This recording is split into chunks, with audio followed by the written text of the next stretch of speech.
మీరు ఇంత అందంగా ఉన్నారు కదా, మీకు సినిమాల నుంచి ఏమన్నా ఆఫర్ రాలేదా? ఏం ఖచ్చితంగా వచ్చింటాయని నా డౌట్. లేదు, వచ్చినాయి కానీ లేదండి మాకు. ఓకే. మా మదర్ కే వచ్చాయని అంటారు. ఎన్టీ రామారావు గారే వచ్చి అడిగారు. ఎందుకంటే మా తాతగారికి చాలా క్లోజ్ వారు. ఆ మా తాతగారే వారిని చాలా కన్విన్స్ చేసి ఇక్కడ రామకృష్ణ స్టూడియోస్ ముషీరాబాద్ అంతా అప్పుడు రెవెన్యూ మినిస్టర్ ఉన్నప్పుడు ఇన్వైట్ చేయటం జరిగింది. వారు వచ్చి మా మదర్ని చాలా అడిగారు ఆ అడిగారు రోజుల్లో. సినిమాల్లో. నాకు కూడా వచ్చాయి కానీ మాకు ఆ లైన్. ఎందుకంటే ఇప్పుడు అంటే మూవీస్ లో కూడా ఎక్స్ప్రెషన్ ఇంపార్టెంట్. అవును సో అవును. డాన్స్ లో ఉన్నంత ఎక్స్ప్రెషన్ ఇంకా ఎందులోనూ లేదు. సో మీరు చూడండి, ఇప్పటికీ కూడా నా దగ్గర పేర్లు నేను చెప్పదలుచుకోలేదు కానీ చాలా పెద్ద పెద్ద హీరోయిన్స్ అందరు వచ్చి నేర్చుకుంటారు. అవునా? బాంబే నుంచి కూడా వస్తున్నారు, అన్ని దగ్గర నుంచి వచ్చి నేర్చుకుంటారు.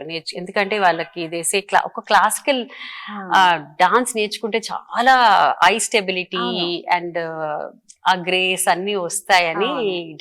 ఆ ఎక్స్ప్రెషన్ కళ్ళతోనే మాట్లాడాల్సిన అవసరం లేదు, కళ్ళతోనే చూపించాలంటే ఓన్లీ కూచిపూడిలోనే అవుతుంది. సో డాన్స్ అనేది క్లాసికల్ డాన్స్ లో చాలా నేర్చుకోవచ్చు. నాట్ ఓన్లీ కూచిపూడి, మన అన్ని డాన్స్ స్టైల్స్ లో కూడా మన క్లాసికల్ డాన్స్ స్టైల్స్ నేర్చుకోవటం చాలా వాళ్ళకి హెల్ప్ అవుతుంది అని వాళ్ళకి కూడా తెలుసు. చాలా మంది వచ్చి నా దగ్గర వర్క్ షాప్స్ ట్రైనింగ్ తీసుకొని వెళ్తూ ఉంటారు.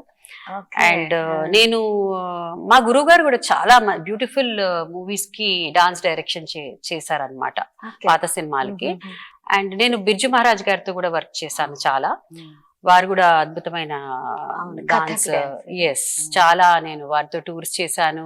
వారితో పాటు నేను కూచిపూడి కొరియోగ్రఫీ చేశాను. వారు నన్ను పిలిపించి చేయించుకున్నారు కొరియోగ్రఫీ వారి ప్రొడక్షన్స్ లో. అండ్ పర్ఫార్మెన్సెస్ కూడా నేను ఇవ్వటం జరిగింది.